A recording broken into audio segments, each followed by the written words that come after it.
Hoy vamos a presentar en nuestro blog Al Sur del Gran Triángulo a Javier Estañaro, autor del reciente libro Austerria, los túneles de Agartha en América, que nos trae en exclusiva un audio con una entrevista que él mismo realizó en el año 1995 al espeleólogo Julio Goyen Aguado en la sede del Centro Argentino de Espeleología en la ciudad de Buenos Aires, República Argentina. Javier, antes de escuchar el audio, contanos a modo de introducción la historia de esta entrevista. Bien, buenas tardes, Pablo, y el tema es el siguiente. Lo que se va a escuchar en este audio no ha sido publicado en ningún lado, o sea, no hay una transcripción literal del audio que vamos a escuchar, y es un reportaje que le hice en su momento al amigo Julio Goyen Aguado a raíz de una serie de publicaciones tanto en revistas españolas como otras también nacionales y en periódicos, donde se daban datos sobre las expediciones realizadas a la Cueva de los Tallos en la Cordillera del Cóndor, ahí en Morona, Santiago, en Ecuador, que habían llamado la atención no solamente de mi persona, sino también de Goyen Aguado, porque había algunos textos o comentarios que eran inexactos. A raíz de eso decidí consultarlo con Goyen Aguado, sobre todo porque habían salido algunos artículos en la revista Más Allá de la Ciencia española, donde escribían Faber-Kaiser, desaparecido lamentablemente, Andrea Faber-Kaiser, el investigador español, Javier Sierra, Aitor Ondarrieta, varios afamados periodistas y investigadores en el campo de la ufología y demás. Así que nos pusimos en contacto con Antonio Campoy, que era el director de la revista en ese momento, y le sugerimos la posibilidad de presentar un artículo con declaraciones de Goyen Aguado sobre la Cueva de los Tallos, sobre Juan Morix, sobre la Biblioteca de Láminas de Oro, y específicamente sobre todo lo que se había publicado en relación con el padre Crespi de la localidad de Cuenca, y para aclarar puntos y demás. Así que en principio esa fue la idea de este reportaje, que lamentablemente en su momento no salió a la luz, y que parte de esa información lo volqué en mi libro Austerria, los túneles de Agartha en América, como bien dijiste, de reciente publicación. Así que en primicia para el sur del Gran Triángulo y para todo el mundo vamos a escuchar las propias palabras de Julio Goyen Aguado, donde aclara pormenores de la vida de Juan Morix y de él mismo, que como ya dije es inédito en gran parte de esta grabación. Así que espero que lo disfruten.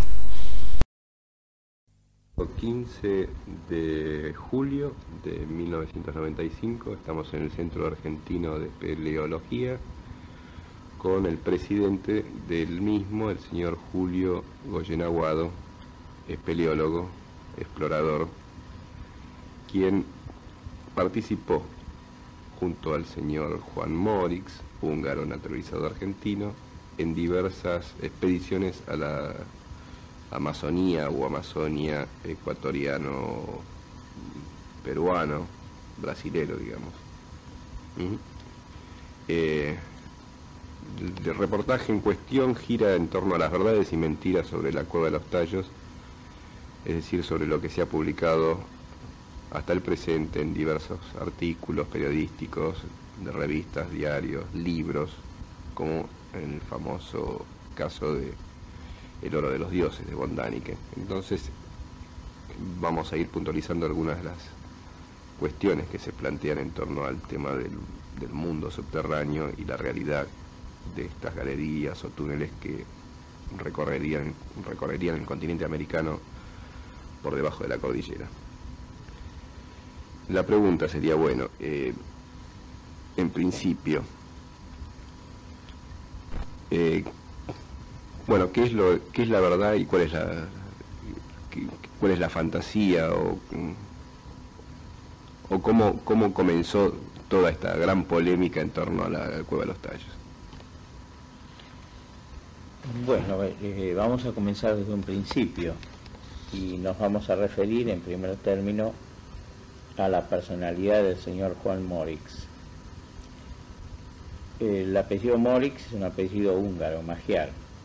Se escribe M-O acento R-I-C-Z.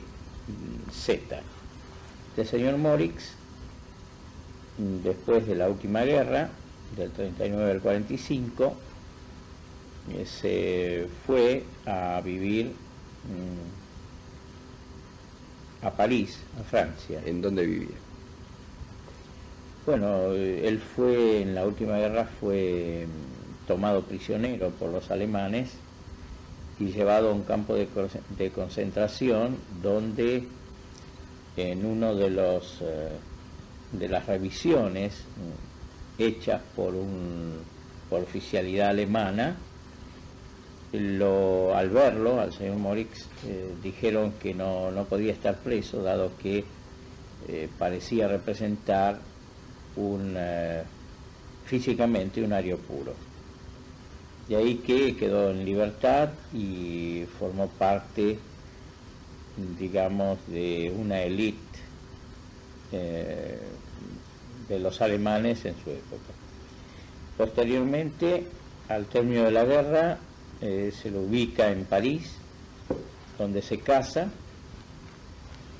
sigue viviendo en París, nace una hija.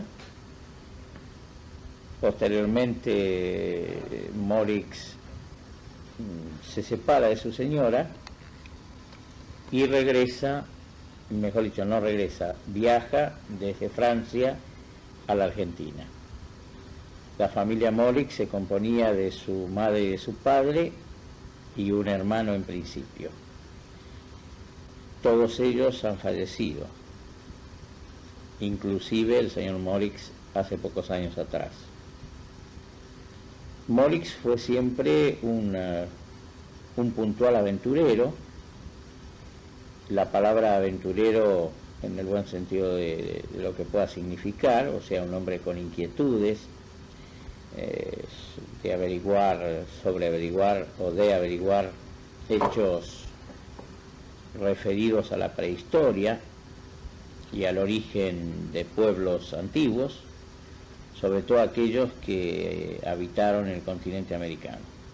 Este hombre, perdón, ¿era un autodidacta o tenía algún tipo de estudios, como sea títulos? Se lo ha calificado de sociólogo, de antropólogo, de lingüista, más allá de, bueno, de explorador, etcétera. Yo creo que el señor Morix había hecho primario y secundario, y aquí en la Argentina hizo en la Universidad Argentina de Ciencias Sociales, Florida 556, quinto piso, varios años de los cursos de lingüística comparada que se dictaban en esa casa de estudios.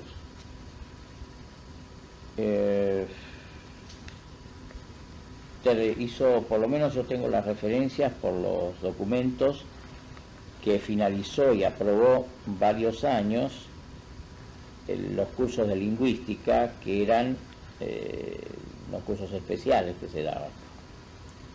A raíz de esa inquietud que siempre lo conmocionó sobre la antigüedad de los habitantes de América, que él vinculaba a su pueblo magiar, decide comenzar a viajar, y es así que entre los años 1963 y 67 realiza varios viajes, recorriendo la Argentina, Bolivia, Perú y Ecuador básicamente.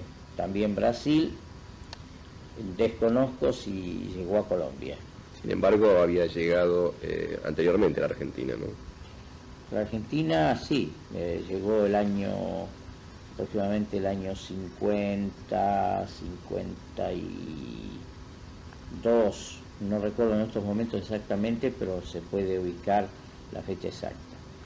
Y ya en esa época, un dato interesante de Morix, en la década del 50, es que él es el promotor de una reunión de todas las colectividades acreditadas en la Argentina, en una reunión que se hace en la 9 de julio, donde está el obelisco y Diagonal, y allí esa reunión era para protestar contra el comunismo, a favor de todos los pueblos que sufrían del comunismo. Fue un acto que tuvo un impacto muy grande en Buenos Aires. Se adhirieron todas las colectividades, todos los centros de colectividades, sobre todo de aquellos países que estaban dentro de la órbita del comunismo, de la Unión Soviética, digamos, de la ex Unión Soviética. Y bueno, Morix fue uno de los que habló en el acto, tuvo mucha adhesión del público, fue impresionante. Colaboró con él el señor Alejandro Echagüe, la familia Mujica, etcétera.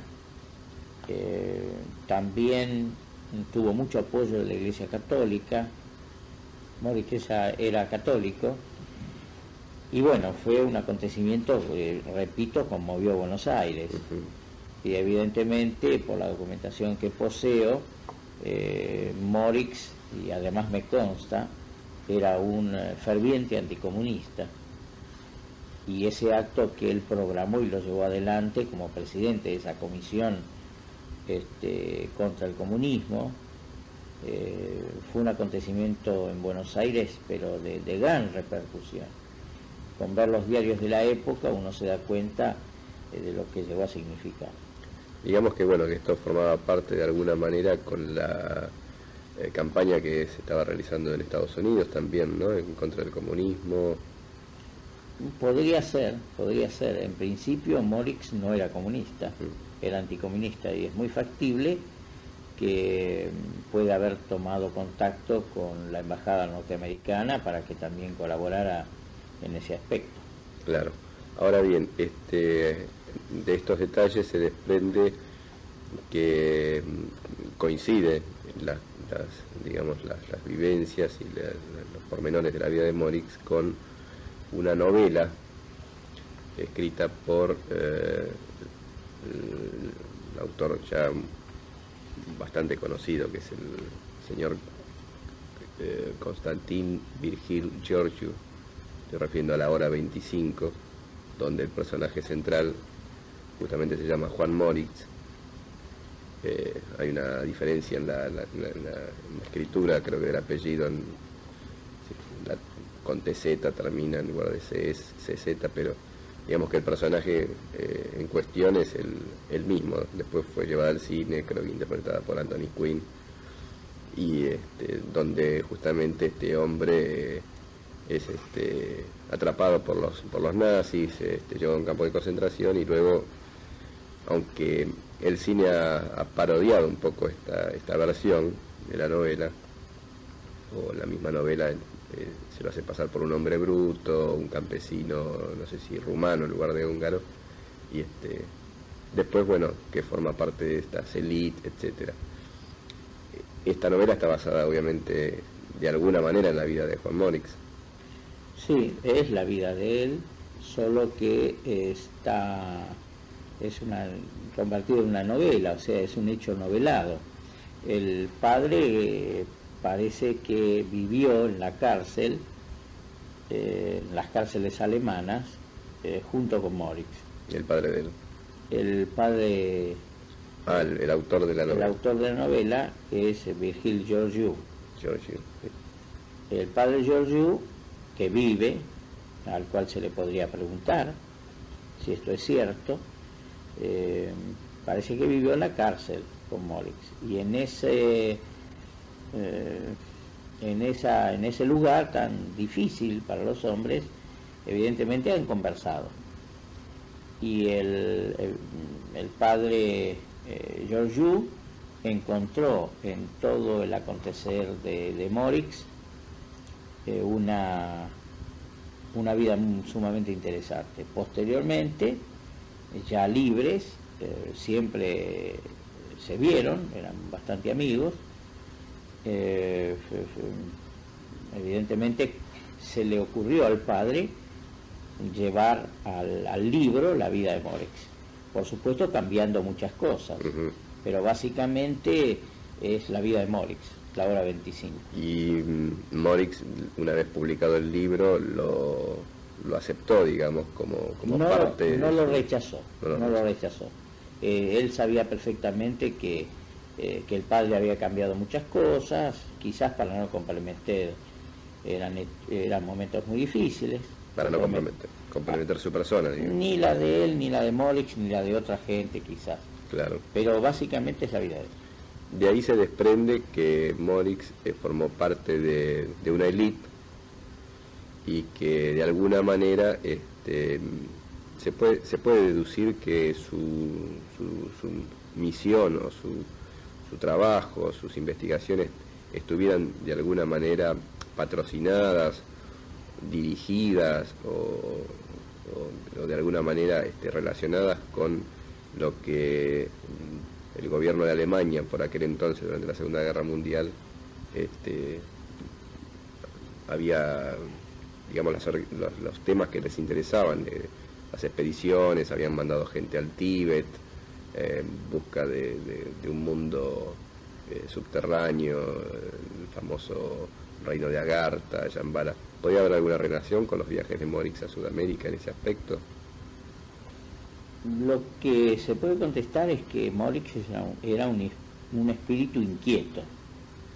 ¿O era independiente de todo esto? Y este espíritu inquieto empieza a indagar una serie de cosas.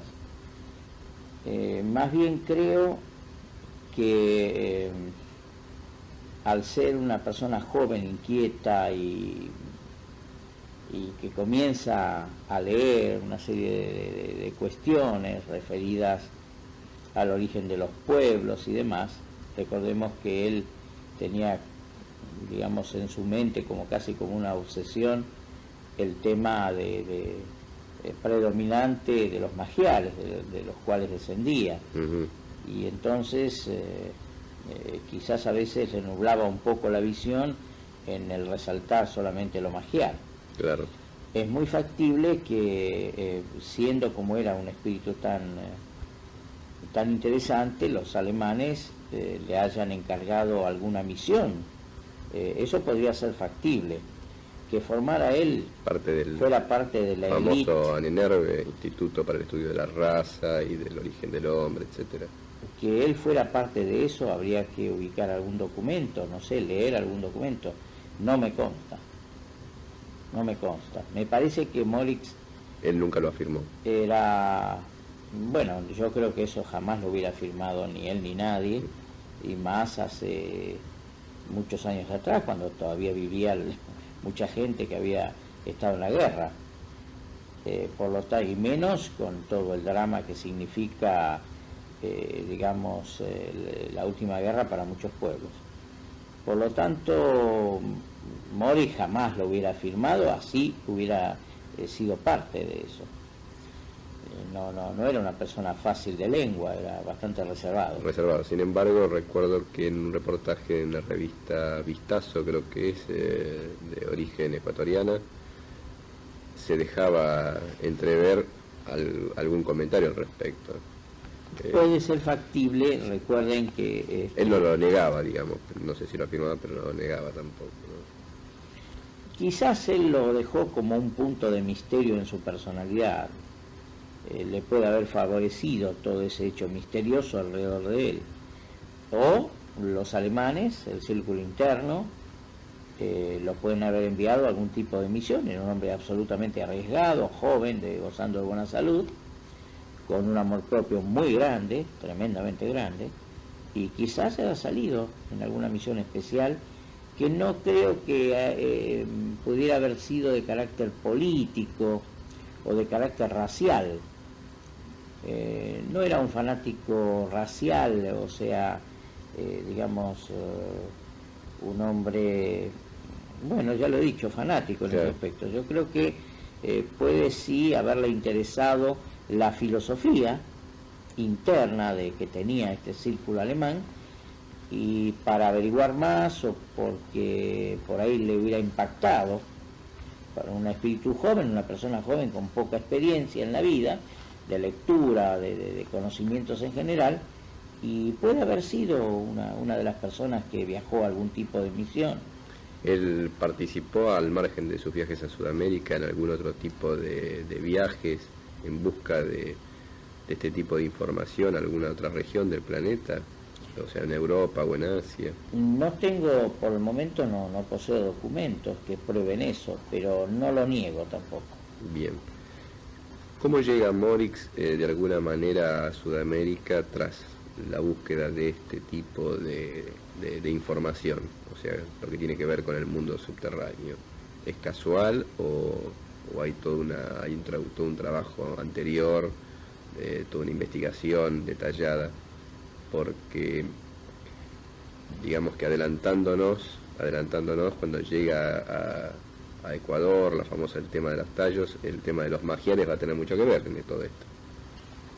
Bueno, sí, creo que las preguntas que usted realiza, señor Javier Estañaro, son sumamente largas. Tratemos de que sean más cortas. Bueno, vayamos por partes. Bueno, estábamos en París, había casado, tenía una hija, y llega a Buenos Aires, realiza ese gran encuentro de las colectividades en contra del comunismo.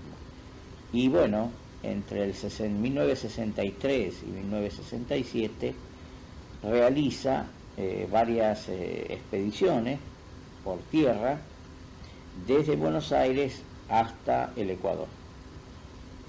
Y bueno, en esos momentos estaba haciendo en la Escuela del Salvador, la Universidad del Salvador, los cursos de lingüística. Y aparte de eso, también pertenecía a la universidad que acabamos de decir, Argentina de Ciencias Sociales, cuyo rector era el doctor Alfredo Kolliker Frers. Esta universidad funcionó en la calle Florida 556 y en el 5º piso, y sabemos que el señor Kolliker Frers lo apoyó enormemente a Morix. También era autoridad en la universidad una persona muy amiga de él, militar, que asimismo es durante muchos años ha sido amiga mía, que también lo apoyó enormemente. Y esta persona que entonces esta universidad Argentina de Ciencias Sociales, Morix hace cursos en la universidad varios años. Desconozco los cursos que hizo, no lo sé, pero repartía su tiempo entre los cursos de lingüística en la Universidad del Salvador y cursos que posiblemente fueran de historia, o no me queda muy claro, en la Universidad Argentina de Ciencias Sociales. ¿Se recibe, digamos, en esta...? Tampoco me consta, no tengo documentación, pero puede ser muy factible que haya recibido algún tipo de licenciatura. Sé que los cursos de lingüística los terminó porque tengo las constancias escritas de que los finalizó. Y bueno, decide comenzar a ir al campo a investigar lo referido a las comparaciones de idioma entre el magiar y las lenguas americanas.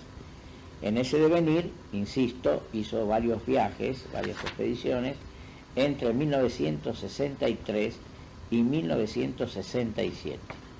¿Cómo se llegan a conocer? ¿Para quién? Ustedes dos. Nosotros nos conocimos en el año 1958 en la oficina del doctor Adolfo Mujica. Adolfo Mujica, un conservador del siglo pasado, había sido ministro de Relaciones Exteriores del doctor Frondizi y había tenido numerosos cargos anteriores al gobierno de Frondizi, en diversos gobiernos argentinos. Era un hombre de un gran prestigio en Argentina. Tenía su estudio en la calle Rivadavia 666, segundo piso, y yo estaba trabajando en esa oficina con un hijo, el doctor Adolfo Mujica, el señor Miguel Mujica. En esa oficina yo comencé a trabajar en temas aduaneros. No fue mi primer trabajo en temas aduaneros, yo ya venía de trabajar en temas aduaneros, y allí trabajaban, entre otros, el señor Horacio Conde, Alejandro Echagüe, etcétera. ¿Y ya existía en usted el interés por la espeleología o nació en aquellos años? Yo ya para esa época mis inquietudes, mis sueños, los primeros sueños que tuve fueron de hacer unas expediciones a la Amazonía brasileña. ¿A qué edad? Bueno, muy joven, ya entre los 10 y 13 años, 10 y 15 años para poner un poquito más. En esos años yo ya estaba, ya tenía, a los 10 años ya tuve biblioteca propia, o sea, tenía bastantes inquietudes en muchos aspectos, en el aspecto filosófico, religioso y con referencia a la parte etnológica y lingüística también, porque también a mí me interesaba algo similar a lo del señor Morix, pero partiendo no del magiar, sino del euskera, o sea, del idioma de los vascos. Claro. ¿Alguna obra, alguna novela en especial marcó un poco esta búsqueda, esta inquietud? ¿Del señor Morix? No, digo, en este caso de usted. Y yo ya contando con esa biblioteca personal ya de chico. Dentro de esa biblioteca recuerdo muy bien las obras de Julio Verne, por ejemplo, o otras más importantes. Usted me está induciendo. Trate de no inducirme. En esa biblioteca recuerdo algunas obras del padre José Miguel de Barandiarán, en sus trabajos arqueológicos y etnológicos en el País Vasco, en los Pirineos, sobre todo en la zona de los Pirineos. Recuerdo también los libros, o por lo menos el primero que tuve, que fue Arné, del ingeniero Florencio Basaldúa, que sería un viaje imaginario a unas cavernas en Sudamérica. Similar a la obra de Verne, Viaje al centro de la Tierra. Sí, similar, escrita también el siglo pasado y publicada el siglo pasado, igual que la de Julio Verne, solo que Verne en Europa y Basaldúa en América, con connotaciones, digamos, muy interesantes, quizás más importantes que las de Julio Verne, las de Basaldúa. Florencio Basaldúa, al igual que Morix, por ejemplo, en este caso, habría sido una persona muy discutida en su momento por este tipo de afirmaciones, o simplemente se lo tomaba como un novelista.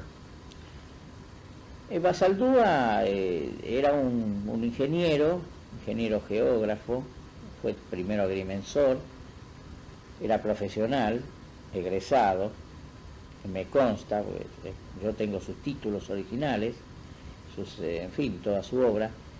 Fue un hombre muy discutido, tremendamente discutido, en razón de que él se ocupó de las lenguas antiguas, partiendo de la base que dominaba el griego, el vasco, el latín, el francés, el castellano, algo de inglés. No me consta que supiera alemán, no lo sé. Entonces, en base a esos idiomas, que después los amplió con el conocimiento del sánscrito y el malayala de la India, el quechua y el guaraní de acá de Sudamérica, el hombre comenzó a ser un políglota. Y las inducciones filológicas de Basaldúa, de sus libros, levantaron tempestades en Argentina. Entonces, todavía no había una filología científica entre 1880 o 1870 y 1932, que él murió, que recién comenzaba una filología estructurada, y tuvo arduas polémicas aquí en Buenos Aires, en Europa, con Trompetti, etcétera. La cuestión es que volvemos al tema Morix, si usted no tiene inconveniente. Por eso decía, en cuanto a esta cuestión del mundo subterráneo, Basaldúa allí, en su novela Ernest, comenta novelescamente el contacto con un habitante del mundo subterráneo, de las profundidades de la Tierra, tal vez algo así como el representante de una civilización. Esto, de alguna manera, al igual que Morix, con sus teorías, etcétera, estaría relacionado con algún viso de realidad. ¿Qué? El tema de los habitantes, de las profundidades que se plantean en estas obras, ¿no? Se ve que usted tiene una obsesión por el tema de los habitantes de cavernas. ¿Usted cree que en cavernas viven habitantes? Estamos refiriéndonos a las declaraciones que hacen unos y otros. Y tratamos de... Morix ha hecho declaraciones al respecto, ¿verdad? Sí, podemos después pasar a las declaraciones de Morix. Bien. Que por otra parte son de él las declaraciones. Por eso. Hay que aclararlo, ¿no? Sí, es cierto, hay un hilo de interesante que en algún momento alguien se tendría que ocupar de investigarlo, que es el hilo de Ernest con las declaraciones de Morix. Por lo tanto, sí, ambos coinciden en el hecho de cavernas habitadas. Entonces, volviendo a la época que yo le decía, de esos viajes que realiza Morix de estudio, tratando de comparar o encontrar raíces filológicas del idioma magiar con los idiomas de los pueblos americanos, sobre todo el quechua, el guaraní, el de los indios... Aymara. Sí, Aymara, y también el de los indios colorados, Santo Domingo los Colorados en el Ecuador, los otavaleños, en fin, esta serie de pueblos indígenas, comienza a recorrer las zonas de Argentina, Bolivia, Perú y Ecuador, y también algo de Brasil. La cuestión es que eso, insisto, fue realizado entre los años 1963 y 1967. Bien. Al regreso de uno de los viajes, Morix presenta una nota al presidente de la República Argentina, que era el teniente general Juan Carlos Onganía.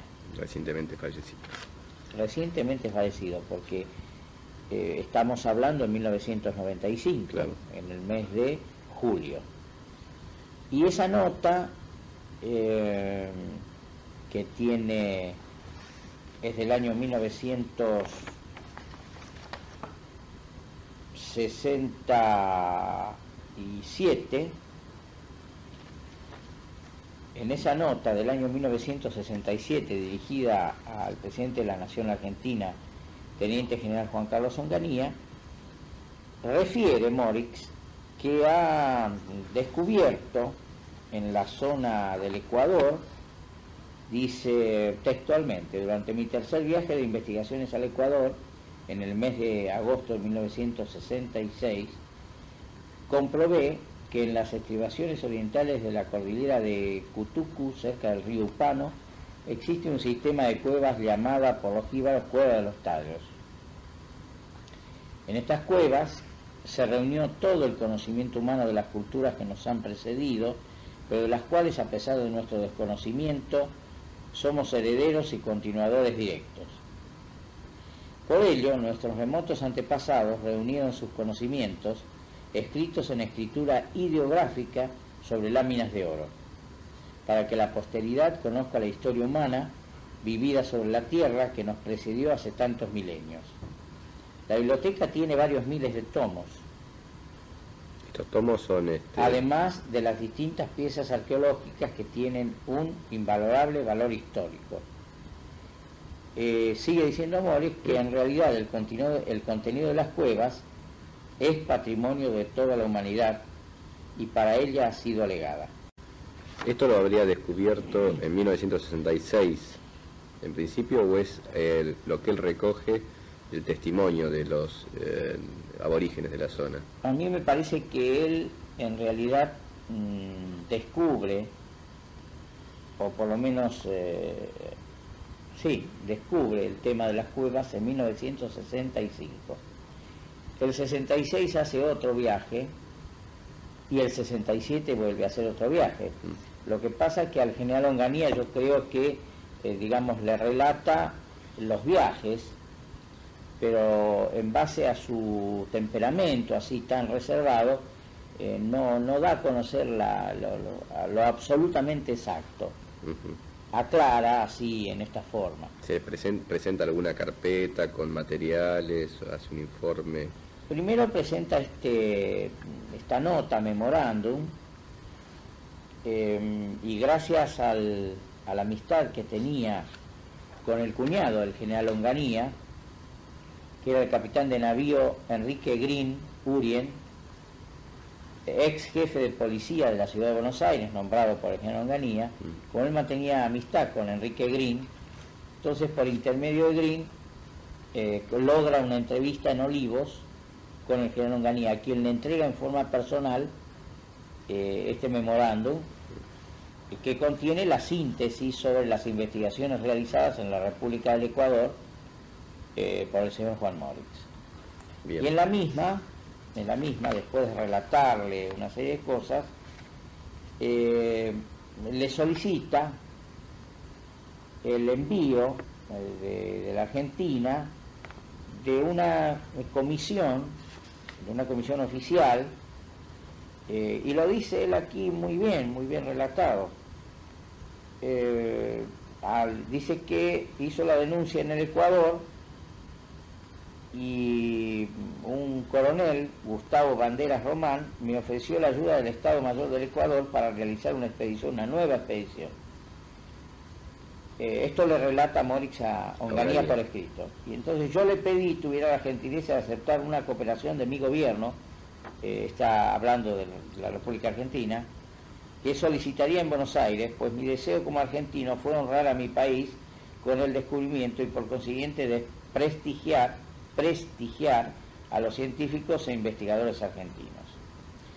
El coronel Banderas Román aceptó el pedido y bueno, hubo un arreglo en el aspecto ese, y por esa causa es que la entrevista de Morix con Onganía es a efectos de pedirle al presidente de la Nación que enviara una comisión científica que sirviera de testigo válido, que testificaran el descubrimiento.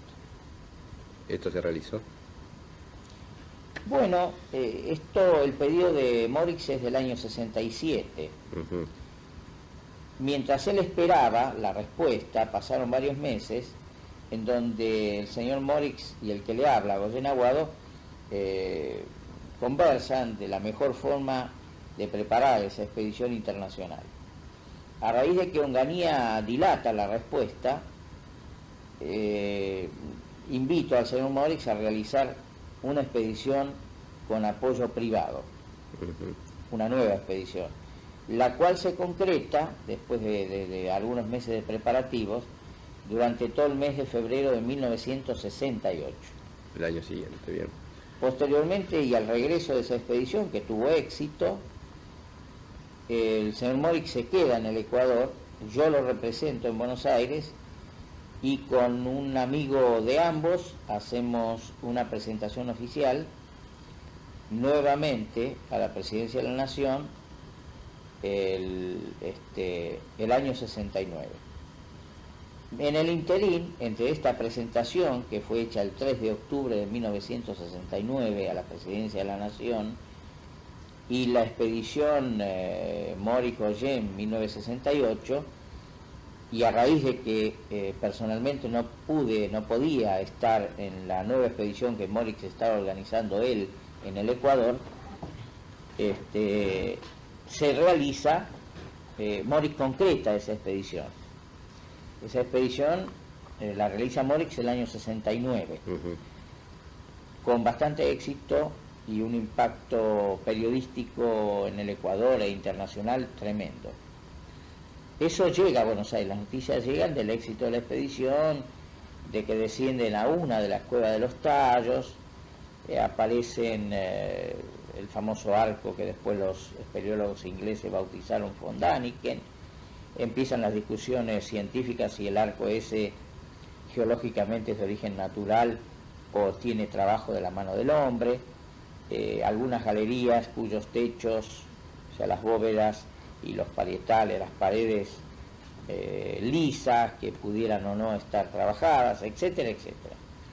Ese material, parte del material fotográfico de muy buena calidad y otros que manda el señor Morix, lo adjuntamos como prueba en el expediente del año 69 ante Presidencia para solicitar nuevamente en un nuevo pedido, esta vez hecho por el que le habla y otra persona, para que el gobierno decidiera el envío de una nueva comisión, mejor dicho, de una comisión, porque el Onganía no había contestado, una comisión de notables, científicos y militares, para certificar el descubrimiento. ¿Y en qué momento se realiza la declaración jurada de lo hallado, o sea, ante notario público, etcétera? Se había hecho primero una nota a principios de febrero de 1968 ante la Casa de la Cultura Ecuatoriana. Copia de esa nota la tengo en mi archivo, porque yo fui testigo y acompañé al señor Morix en esa primera denuncia que realiza el señor Morix. Posteriormente Morix, en la expedición del 69, que yo no pude concurrir por razones personales, hace una denuncia en una escribanía ante un notario en Guayaquil sobre los descubrimientos que él ya había realizado con anterioridad. Bien. Estamos con la confección de la carpeta, digamos, del informe que se eleva a la Nación Argentina. Bueno, eso se hace un expediente bastante grueso porque hicimos muy buen trabajo, yo trabajé personalmente muchísimo, además... Allí figuraban, por ejemplo, fotografías de los elementos hallados en la caverna. Allí figuraban fotografías de láminas de oro con simbología. Se habló de, entre comillas, de un zoológico o representación de animales. ¿Estas representaciones tenían que ver con los dibujos o diseños en estas láminas, o eran esculturas o algo por el estilo? El tema de las láminas hay que discriminarlo. Una cosa son las láminas, o sea, los tomos de láminas de oro con escritura que se encuentran depositadas en alguna de las cuevas de los Tallos en el oriente del Ecuador. Que ese fue el descubrimiento del señor Morix, mejor dicho, al cual lo llevaron los indígenas. En realidad él no lo descubrió, sino que fue guiado. Allí es donde pero entra el para tema. el mundo occidental y cristiano, lógicamente figura él como descubridor. Claro. Y las láminas, o sea, tenemos que discriminar entre esas láminas que no se tocaron, siguen allí, y que están como si fueran libros, y las láminas de oro que les llevaban los indígenas, quizás con confección actual o no voy a discutir la antigüedad de esas láminas por el momento, que tenía el padre Crespi, salesiano, en la iglesia en Cuenca. No tienen nada que ver una con otras, o hay, como se planteó en algún momento, si hay un misterio con las láminas de Morix por un lado y otro misterio con la del padre Crespi. No, que yo sepa no tienen absolutamente nada que ver. Lo del padre Crespi es una cuestión que creo que él ya lo explicó en su oportunidad. Tenía un montón de láminas depositadas en los sótanos de la iglesia María Auxiliadora de Cuenca. Y bueno... Estas láminas no provendrían de la Cueva de los Tallos, como se ha publicado en varias revistas. No, eso es absurdo y además no es la verdad. Bien. Nada que ver. En cuanto al tema de las láminas de oro de Morix, ¿son realmente láminas de oro o de metal como se plantean en algunos libros? Estimado amigo, usted es un periodista extraño.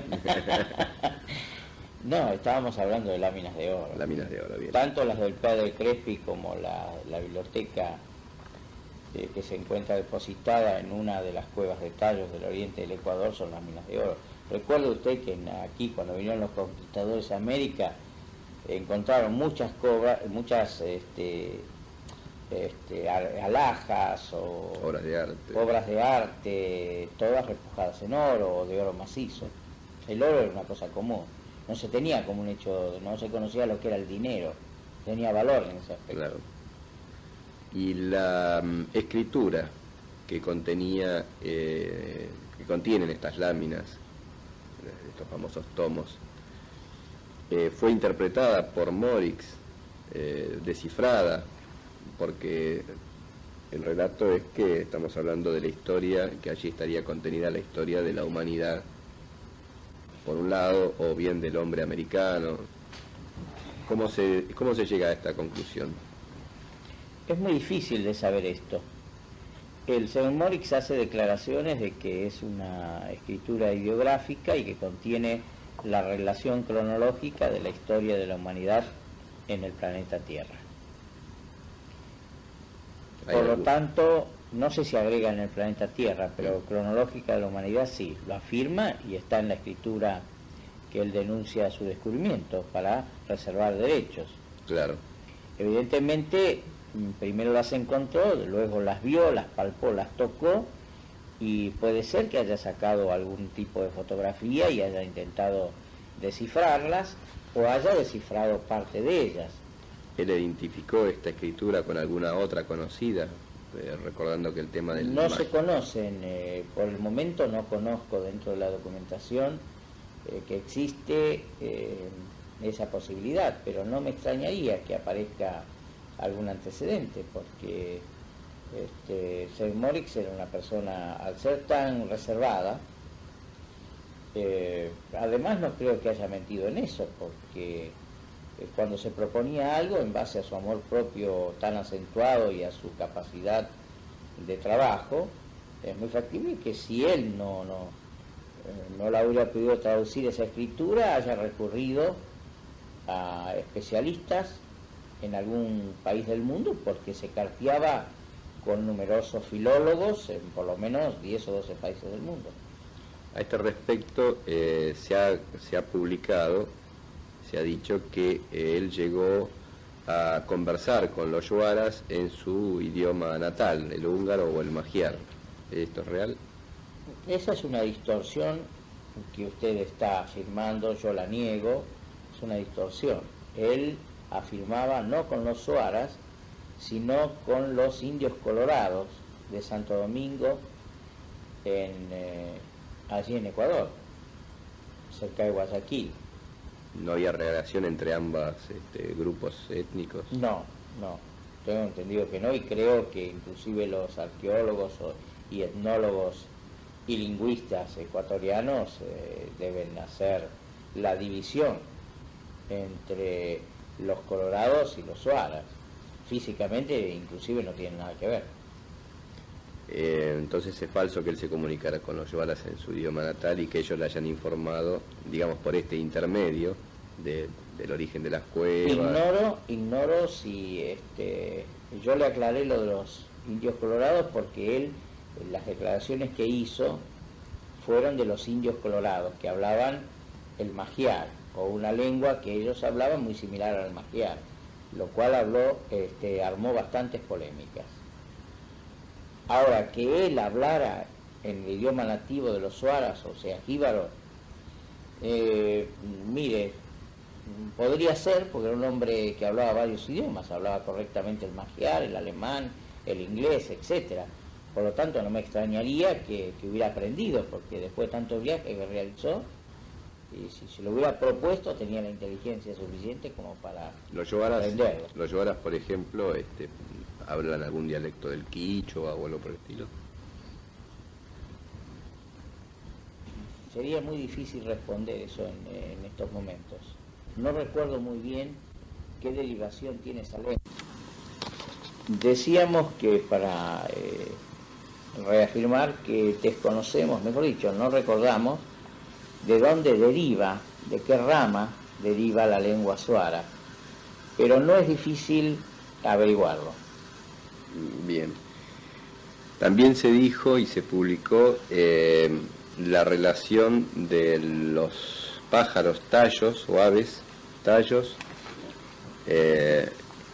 con un diseño heráldico que tendría que ver con el de la familia de Morix en Hungría, que él se habría encontrado con el diseño de justamente que el pájaro representaría el escudo heráldico de la familia Morix. ¿Esto es real?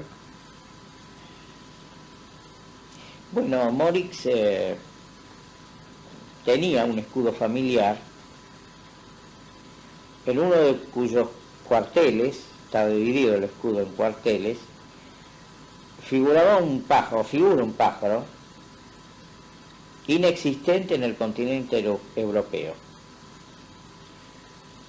y que parece que le hicieron algunos comentarios que aquí en América ese pájaro estaba vivo, o sea que no había desaparecido, que existían familias, etcétera, etcétera. Y bueno, ese fue uno también de los motivos de esos viajes por las selvas sudamericanas, no solamente por razones lingüísticas, sino también para ubicar ese pájaro. Él cómo interpretaba la aparición, digamos, de este pájaro representado en el escudo familiar, siendo que no existía en Europa. ¿Qué creía que significaba? Bueno, dice, voy a responderle con palabras de él. Muy bien. En un momento dado está por la selva y dice, fui pues solo, encontré que los pájaros penetraban en una gruta de la montaña. Ingresé y a los pocos metros vi que no podría continuar. Era tarea para un equipo y no para un hombre solo. Debía convencer a alguien de que me acompañara. Pero había más todavía. Los indios llevaban adornos de oro y explicaban que habían sido de sus padres o de sus abuelos, pero nadie sabía de dónde lo habían sacado sus antepasados. Me hablaron de una ciudad de oro que nadie había visto, y en principio lo atribuía a una de las tantas leyendas que circulan por el trópico. Pero por los relatos deducí el origen del oro. En el siglo XVI, cuando los conquistadores mataron al Inca Atahualpa, los jefes de tribu estaban dispuestos a pagar rescate por él. Atahualpa les había prometido una fabulosa fortuna en oro y su muerte precipitada impidió que el tesoro llegara a ser entregado. Cuando los caudillos tribales se enteraron del ajusticiamiento, ocultaron la fortuna que nunca pudo ser hallada. Por lo tanto, no era extraño. A fin de cuentas, la fortaleza de Machu Picchu solo fue descubierta, y en un poco por casualidad, en 1911, por lo que esos adornos de los indígenas podían provenir de ese tesoro. Con referencia a lo que estábamos hablando de los pájaros, que hace un momento no quedó bien claro, es que Morix en el cuartel de su escudo encuentra un pájaro, y tamaña sorpresa para él cuando lo ubica en cavernas en América del Sur, y es el mismo pájaro. Él sostenía de que los magiares eran oriundos de América y que de aquí habían salido al viejo continente, o sea, Europa. Entonces, en la búsqueda de ese pájaro, que figuraba en el cuartel, en uno de los cuarteles de su escudo familiar, vuelvo a insistir, y ya me imagino lo que habrá sido para él ubicar ese pájaro vivo, la especie viva, en cavernas sudamericanas. Ese pájaro, era el tallo, que es más conocido en Venezuela como guácharo, en Perú como guacharro. Este pájaro presenta algunas particularidades, digamos, en relación a otras aves tropicales, etcétera. En principio es un pájaro que se guía por el sistema que tienen los murciélagos. Digamos, de radar. Sí, Algo similar a un radar. podríamos sí decir así, así burdamente de radar, ¿no? Como si fuera el radar. Aparentemente son los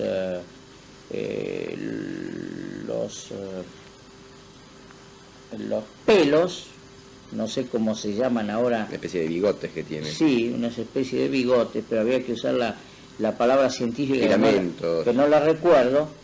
Y esos bigotes, esos pelos largos, son los que sirven de radar y de guía para no estrellarse, porque vuela, es un pájaro que vuela, o sea, no es un pájaro que camina, es un pájaro que está en actividad. Y lo más extraordinario, yo insisto en esto, es porque el pájaro es ciego. Entonces, es un pájaro que habita dentro de las cavernas, en Sudamérica, absolutamente ciego. Y se guía por esta especie de radar para no chocar con ningún obstáculo. Una cosa simpática, que es vegetariano, se alimenta de unas semillas de un árbol, específicamente, o por lo menos es la mayoría de su alimento, y esas semillas, que contienen un alto índice de aceite, hace que la carne del pájaro sea muy grasosa. Muy rica en grasas. Muy rica en grasas. Que es utilizado como alimento para los aborígenes que viven o conviven, digamos, en la misma región de estos pájaros. Ocurre en Venezuela, ocurrirá en Ecuador también, por la grasa de este animal.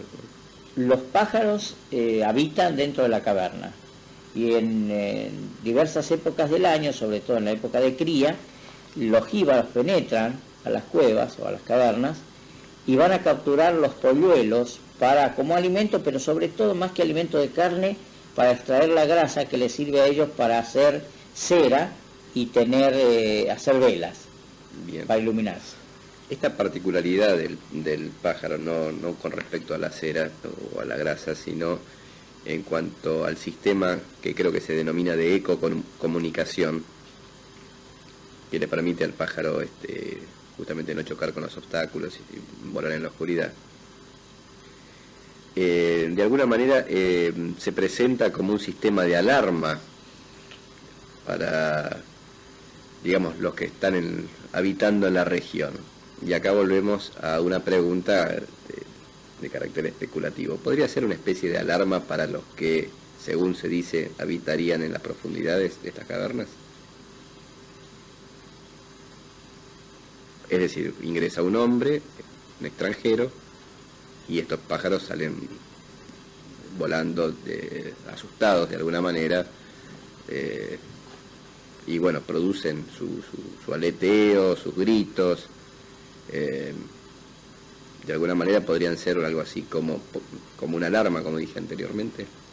En principio, los tallos, cuando nosotros penetramos a varias cuevas de tallos, efectivamente emiten un sonido como muy parecido al grito de niños.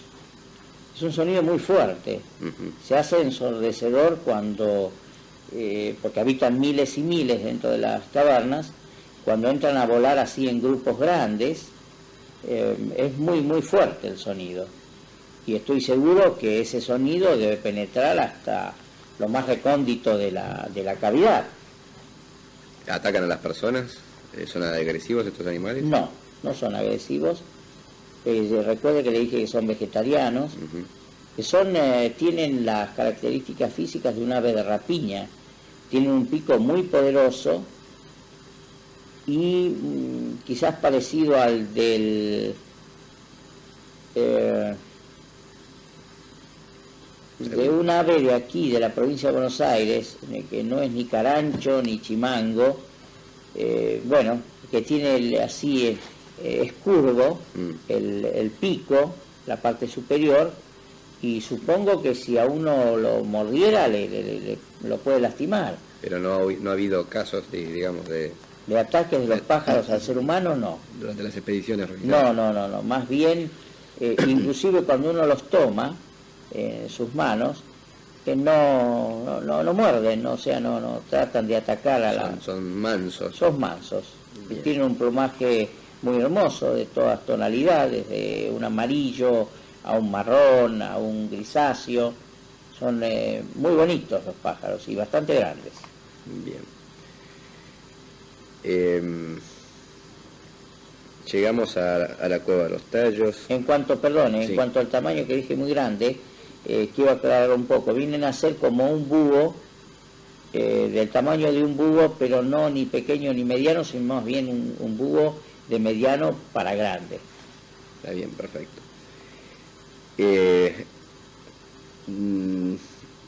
Habría entonces, dijimos que se ha difundido o se ha dado a conocer a una de estas cavidades como la cueva de los Tallos, pero evidentemente no sería una sola cavidad o una sola caverna la de los Tallos. Dijimos que estos animales, también llamados guácharos o guacharros, existen en gran cantidad de cavernas del continente sudamericano. Es probable que la famosa cueva de los Tallos, por decir famosa en el caso de que es la que se han mostrado fotos, no sea la única ni tampoco sea de hecho la que contiene estas famosas bibliotecas, láminas y demás elementos. Este tesoro, hablamos del tesoro, de parte quizás del tesoro de Atahualpa. No le he comprendido muy bien la pregunta. En principio, digo, Cueva de los Tallos habría en la misma región del Ecuador, al margen de la que se han difundido. Vamos a ir por parte, por favor que las preguntas no sean tan largas, porque lamentablemente, en razón de que no soy un hombre muy inteligente y tengo mala memoria, me olvido. En principio, es cierto, la Cueva de los Tallos es hay una muy famosa, que es la de algunas expediciones que usted conoce, Maurice Goyen, Maurice Solo, vuelve a ser Maurice Goyen, y posteriormente expedición ecuatoriano-británica, que es la más importante que se hizo este siglo en espeleología científica. Ahora últimamente ha habido una expedición de unos espeleólogos españoles. Esa Cueva de los Tallos, que queda en la zona de Morón a Santiago, es una cosa, pero aparte en la región, tanto del lado ecuatoriano como peruano, hay cientos de cuevas de tallos. Eso aclara que no hay una sola cueva de tallos, hay un montón de cuevas de tallos. Perfecto. Esta más conocida, en la que se realizó incluso la famosa expedición ecuatoriano-británica, ¿no correspondería en principio con la que contiene la biblioteca de láminas de oro, o digamos solamente se conoce un solo nivel de esta famosa Cueva de los Tallos? Habría que preguntarle al señor Morix, pero las declaraciones del señor Morix, lamentablemente ahora ya no ha fallecido, pero sus declaraciones fueron que se encontraban en distintos niveles depositadas no solamente la biblioteca, sino la biblioteca es una parte de lo que allí se encuentra, sino también una especie de zoológico de animales en piedra y metal. Este zoológico de animales contendrían animales que no existirían en la actualidad en el continente americano. ¿Habría animales prehistóricos, antediluvianos, como se ha afirmado en alguna oportunidad? Una cosa extraña es que tanto en algunos grabados en piedra como trabajos en piedra aparece el elefante, que si bien es cierto el elefante todavía existe. Ustedes saben que está, en fin, que no hay muchos ejemplares al día de la fecha. Si esto sigue así, lo más factible es que desaparezca el elefante. Sí. Y no sé, en fin, no sé qué dirá la paleontología en cuanto al elefante en América, pero allí se encuentran, digamos, figuras en piedra de elefantes y trabajos, digamos, como arte rupestre, de figura del elefante. ¿Habría otros animales además del elefante? Quizás. Morix ha logrado fotografiar estos elementos. Si lo fotografió, habría que ubicar las fotografías. Ahora, ¿dónde se encuentran esas fotografías? Hasta el momento nunca se han mostrado, digamos. Por lo menos no se mostraron. Bien. En cambio sí se ha mostrado la de las láminas, con las inscripciones, con la escritura. ¿Esas llegaron a ser difundidas en algún momento? ¿O solamente el círculo privado? Mire, que yo sepa, las láminas no salieron del lugar. Digo, una fotografía de las láminas Puede ser que el señor Morix haya, como ya lo dije, atención que ya se lo respondí, señor periodista. Sí. Pero nunca se ha publicado eso, nunca se ha mostrado. ¿Por qué? Creo que en una oportunidad la presentación que hicimos el 69 a la Presidencia de la Nación contenía fotografías de láminas de oro, y que puede ser que una de ellas haya sido de la Cueva de los Tallos, donde se encuentra la biblioteca. ¿Qué pasó? El resto no eran representativas de la Cueva de los Tallos. ¿Qué pasó con esas fotografías? Bueno, usted sabe que lo acaba de leer en la nota que le di, que acaba usted de leer en la nota de Presidencia, que el expediente con todos los elementos que envió el señor Morix, sobre todo fotográfico, que era muy valioso, desapareció de la Presidencia de la Nación.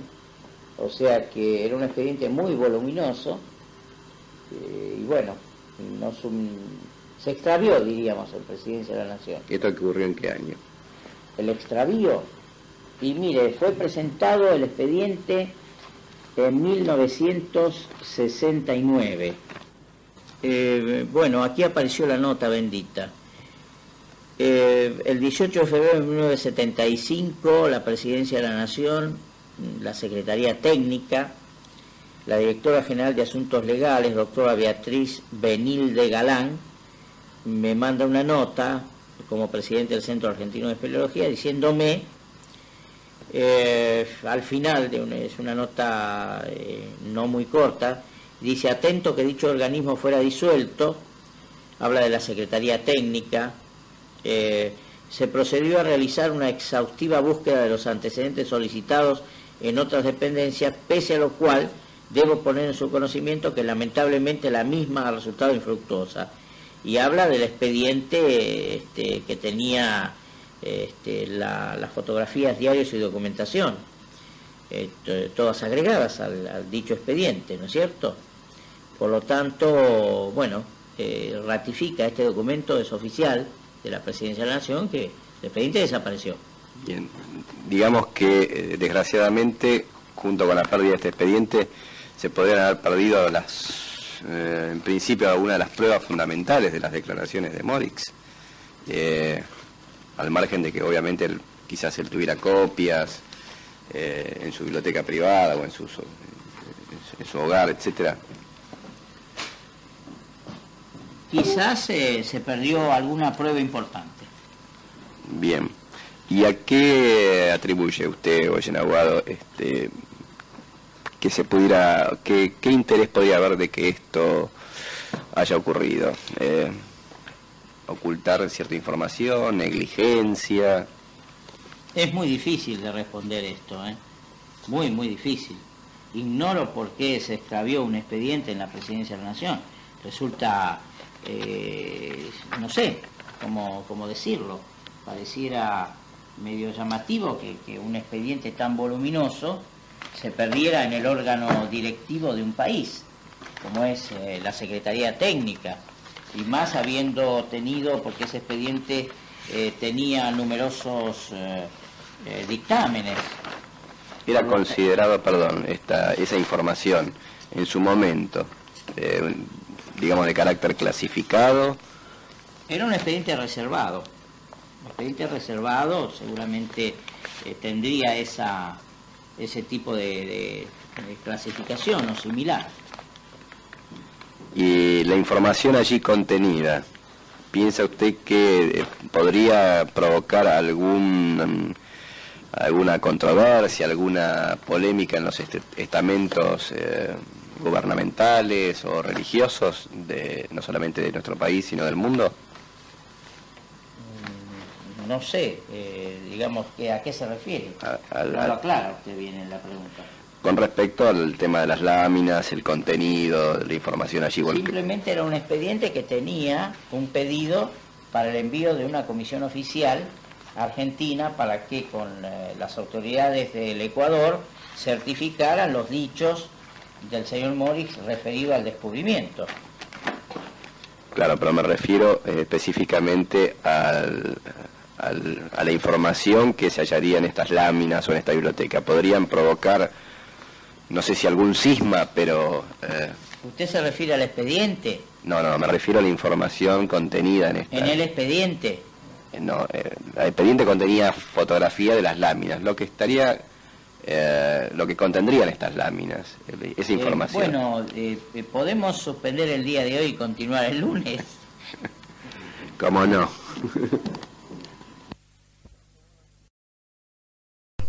Después de escuchar el audio de la entrevista realmente reveladora, como vos dijiste, hasta ahora no difundida por internet ni en ningún otro medio, nos queda saber si se continuó el reportaje a la semana siguiente o si ha quedado registrado algún otro audio con sus declaraciones. Bien, eso era un viernes y bueno, ya era tarde y nos teníamos que ir cada cual a su casa, así que como Julio tenía que hacer un viaje largo, ya que tenía que tomar un subte hasta la estación de Once y de ahí un tren hacia la zona de Mariano Acosta, donde vivía, que es en la provincia de Buenos Aires, un viaje que aprovechaba para charlar con varios de los digamos, de los pasajeros que lo acompañaban. A veces eran siempre los mismos, ¿no? Con las mismas caras, y bueno, hay algunos amigos que hoy lo recuerdan por sus charlas con Goyen Aguado en el tren, ¿no?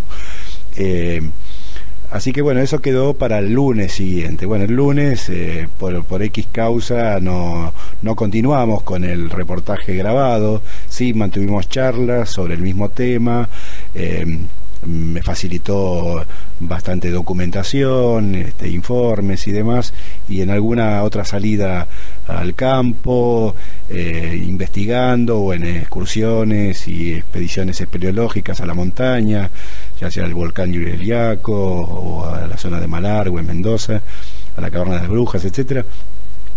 Tuvimos otras charlas que creo que en algunas de ellas están grabadas. Bueno, vamos a buscarlo en los archivos a ver si podemos brindárselo al público de Al Sur del Gran Triángulo y hacer alguna que otro aporte sobre las experiencias de Goyen Aguado, Morix y bueno, y los del Centro Argentino de Espeleología. Así que bueno, esperemos que poder contar con eso para más adelante, al igual que con algunas imágenes filmadas de la expedición de Morix Goyen Aguado año 68 a la Cueva de los Tallos en Ecuador, y alguna que otra expedición también, alguna otra región del continente, Austerria, como le gustaba llamarlo tanto a Goyen Aguado como a don Florencio Basaldúa, que nos conduzcan a los túneles de Agartha en América, como están en mi libro, ¿verdad? Bueno, muchas gracias, Javier. Gracias por habernos facilitado este material realmente fascinante, revelador. Y bueno, vamos a seguir abusando del material que tenés en tu realmente increíble archivo con tus investigaciones de hace tantos años. Así que bueno, de nuevo te agradezco, Javier, te agradecemos todos. Y bueno, con esto terminamos en esta oportunidad acá en el podcast más al sur del Gran Triángulo. Espero que les haya fascinado como igual que a nosotros, y hasta la próxima, donde seguramente vamos a encontrarnos con otro material tanto o más interesante. Muchas gracias.